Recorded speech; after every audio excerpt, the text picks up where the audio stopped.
ازيكم عاملين ايه؟ يا رب تكونوا كلكم بألف خير. ندخل في الموضوع على طول من غير رغي وكلام كتير. جل الصبار. جل الصبار يا جماعه انا اكتشفت ان هو اول حاجه مهمه ممكن تستخدميها في اي حاجه في الدنيا. البيت اللي ما فيهوش جل صبار فايته كتير قوي. انا مؤخرا بقيت استخدمه في حاجات كتير، حسيت ان هو لا بجد مهم جدا. اي نوع، انا جايبه كذا نوع، يعني جربت كذا حاجه. اللي هو الالوفيرا دوت كان لطيف جدا معايا، وفي برضو ايه ده زمزم. بصوا من اي حته هاتيه، من اي شركه هاتيه، من اي حاجه، بس يكون جيلي صبار اصلي. طيب افرق بين الاصلي والمضروب منين؟ تثبت لك ان هو اصلي. تقيل قوي، ما ينزلش من الازازه بسهوله. شايفين كده؟ شايفين انا تقريبا اهو. بصوا شايفين الشكل، المنظر بتاعه مش سايل، لا هو جل يعني. فده من الحاجات اللي تشوفيها تقولك ان الجل الصبار دوت ايه، مش مغشوش. في ناس كتير دلوقتي بتبيعه في الصيدليات، موجود في يعني المحلات بتاعت مستحضرات التجميل برضو موجود، ومش غالي، وفي اونلاين كمان، فمش غالي خالص، لكن هو مهم جدا. في بس بوينت كده عايزه اقول لكم عليه. الازازه دي ايه الفرق ما بينهم؟ الازازه دي زي ما انتم شايفين هو ما فيهاش البامب دي. البامب دي احسن، لانه زي ما انتم شايفين القوام بتاعه تقيل جدا عشان ينزل، فانا طبعا عشان تجيب الاخر شويه في الازازه هيبقى صعب، فاللي بيبقى فيها بامب دي تبقى اسهل بكتير.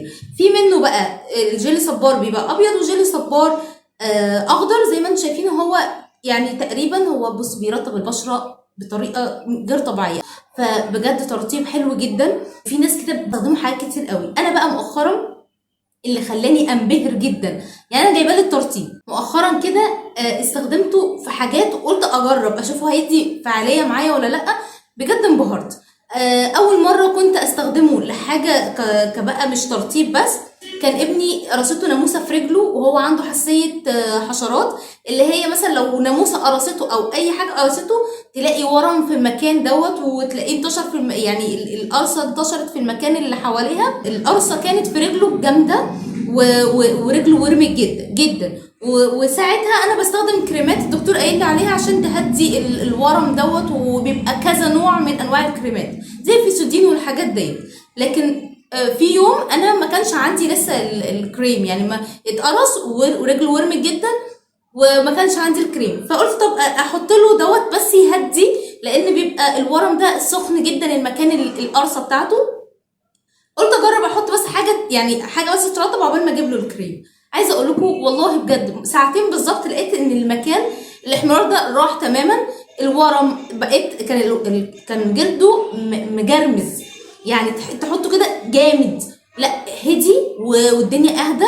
فانا قلت ايه، يمكن صدفه، يمكن مثلا ما كانتش القرصه قويه، فقلت بالليل كده اكمل بقى بالكريمات اللي انا جبتها، فلقيت ان الاستجابه كانت بطيئه جدا والله زي ما بحكي لكم كده. فجيت تاني يوم قلت هوقف الكريمات وهستخدم ده تاني، مفيش. هو نفس اليوم كان الورم راح، ومفيش المكان القرصه بصوا زي الفل. جه بقى انا برضو عم موسوسه وعماله اقول يمكن مش هو، اصل مش استحاله يعني الكريمات دي كلها ده حل محله. برضو في الصيف بيبقى فيه التهابات عند الاطفال هنا كده في الرقبه، في مكان الحاجات التانيات اللي عندهم، فكان برضو في التهاب عنده، في شويه التهابات كده. فقلت استخدم برضو الجل الصبار ده، بجد حاجه وهم. سيب اي كريم ممكن تكوني بتستخدميه كده، ده هيحل محله، ده هيحل محله بمعنى الكلمه. استخدميه وانتي واثقه فيه جدا جدا جدا. فانا قررت اقول لا، ان ده لازم اتكلم عنه واديله حقه بجد. لو ناس لسه ما تعرفوش، جيل الصبار لازم يكون موجود عندك في البيت، موجود موجود موجود. شكرا جدا للفيديو. لو عجبكم الفيديو انا بنسى كتير اقول لكم دوسوا لايك بقى للفيديو، واعملوا اشتراك للقناه، لان التفاعل بقى قليل قوي اليومين دول، فما تنسوش تعملوا الاشتراك للقناه واللايك كده، وكومنت لطيف لو انتوا فعلا جربتوا جيل الصبار.